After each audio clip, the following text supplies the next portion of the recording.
wants to mean is that since the standard for those who are poor or not is not valid and unequal, so it will be equal to provide all the citizens the amount of money.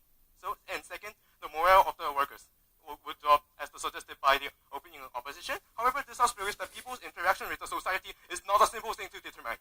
We cannot simply say that it is how it, and also it is the hasty generalization made by the opposition side, and also this also proves that since there are counterexamples such as Finland, and also there's no evidence or no firm evidence that the workers' morale will drop.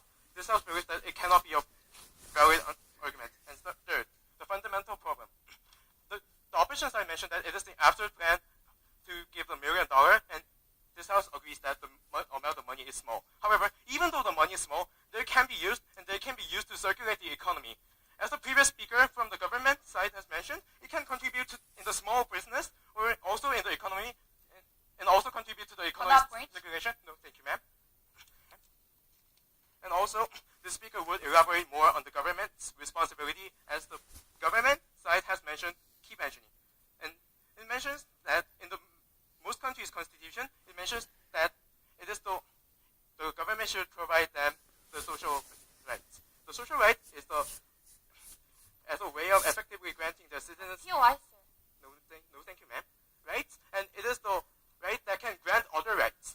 So, and also in the capitalism system, there are always gap between rich and poor. So, in order to solve this gap between rich and poor, and also solve the problems of the fundamental market economy, we think that welfare should be introduced. The concept of welfare is making the people who are less benefited to participate in the society and grant them basic social rights in order to grant their other rights.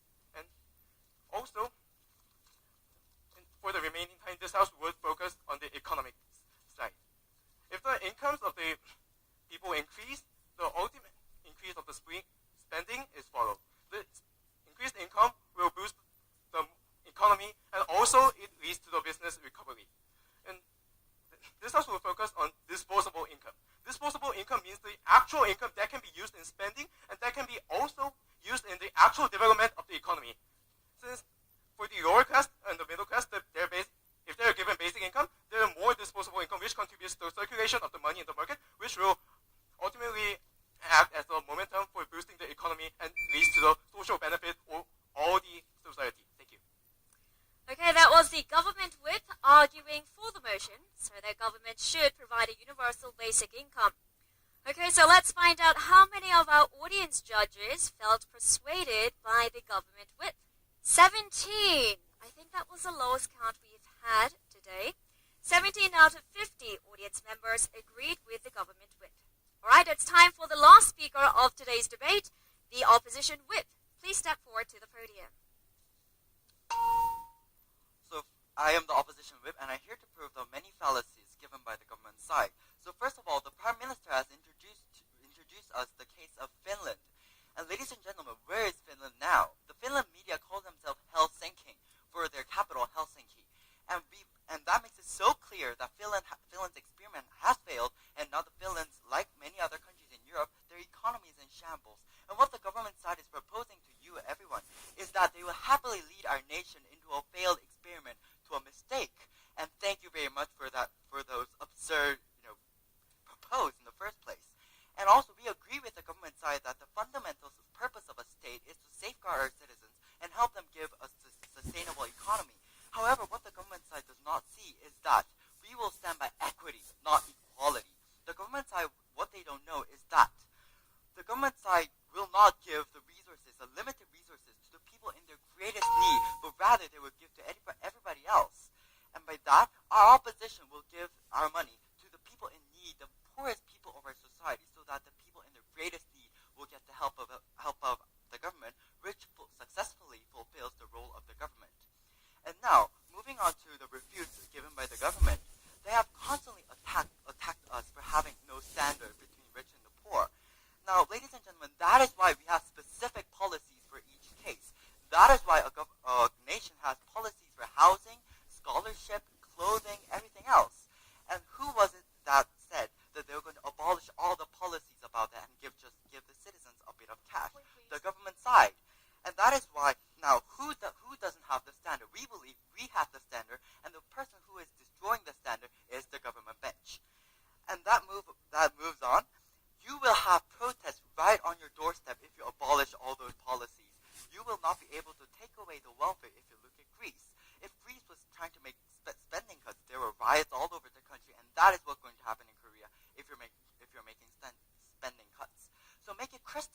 that we will have to spend more money, Korea household credits are 1.3 quadrillion, ladies and gentlemen.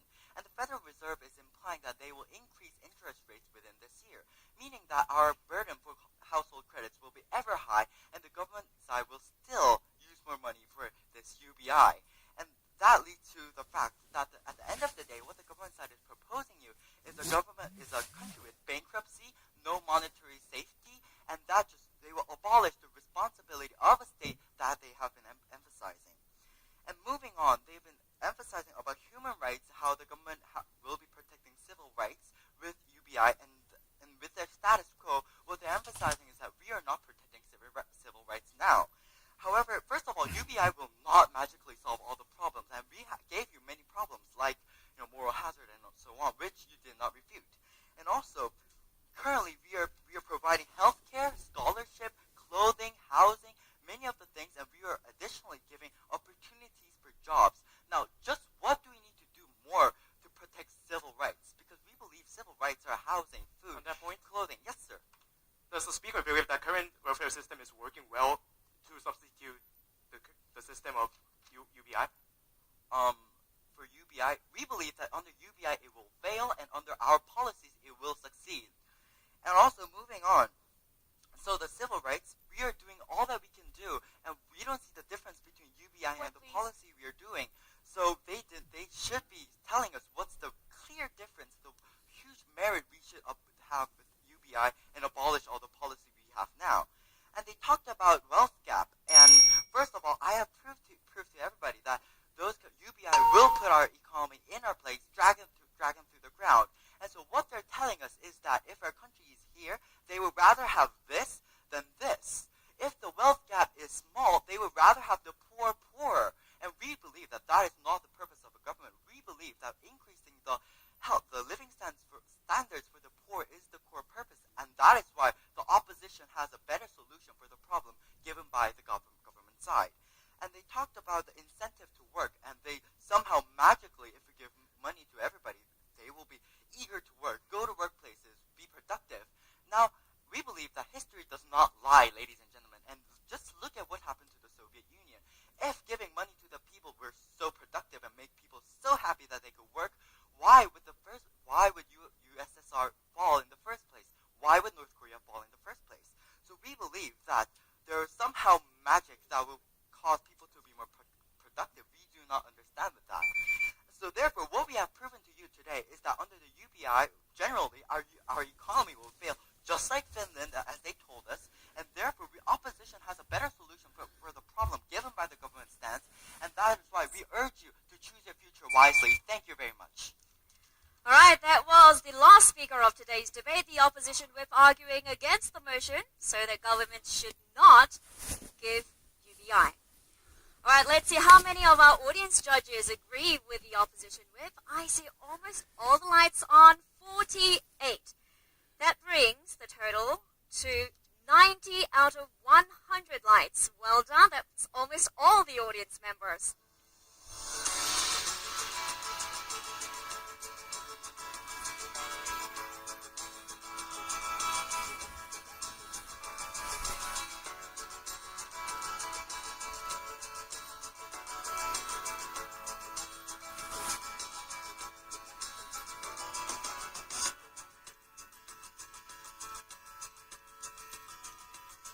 While our judges are making their final decision, let's find out what our audience judges feel. So, audience judges, if you agree with the motion, so if you think the government should provide a universal basic income, turn your lights on. But if you think the opposition bench did a better job and that government should not provide a universal basic income, please leave your lights turned off. All right. At the count of 3, please make your decision. 1, 2, 3. Okay, surprisingly not that many lights. Okay, it looks like just 12 of our audience members agree with the motion, while 38 disagree. All right, so it looks like the opposition bench did a better job. So the final decision has been made, but before I announce the results, I would like to hear from the judges once again on how they saw the debate. First, Professor Kong. Now, the first speaker in the closing government team, the member of government, I thought that you gave a really in a sense, a kind of a deep, almost philosophical argument, because you're focusing on, what truly are the goals of a policy like universal basic income. You can still be much more explicit in what your extensions are. For example, closing government, I thought your argument was more micro-argumentation about explaining what people would necessarily feel about the moral hazard and whatnot. Secondly, I would say be comprehensive and be specific on stakeholders you're analyzing. I think the closing government had a slight advantage in terms of the amount of material they explained, with the idea of a multiplier effect, which I don't think closing opposition said much about. So that was probably a strategic mistake. But closing government also maybe didn't utilize that argument as well as it could. It's time for me to announce the top 2 teams of today's debate. Now, as I mentioned earlier in the program, these 2 teams will go on to the semi-final round, where they will continue competing for the coveted title of Korean Debating Champion. But for the other 2 teams, unfortunately, their journey ends here. So, the top 2 teams are Seongnam Foreign Language High School and Hana Academy Seoul. Congratulations!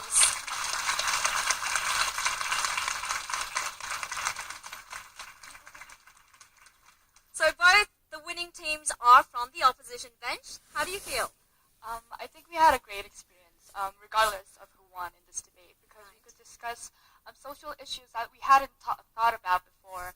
And 2 years later, we're going to be adults that will have to know about the economy and stuff. So I think that this debate itself was very valuable for me. Well done, and you?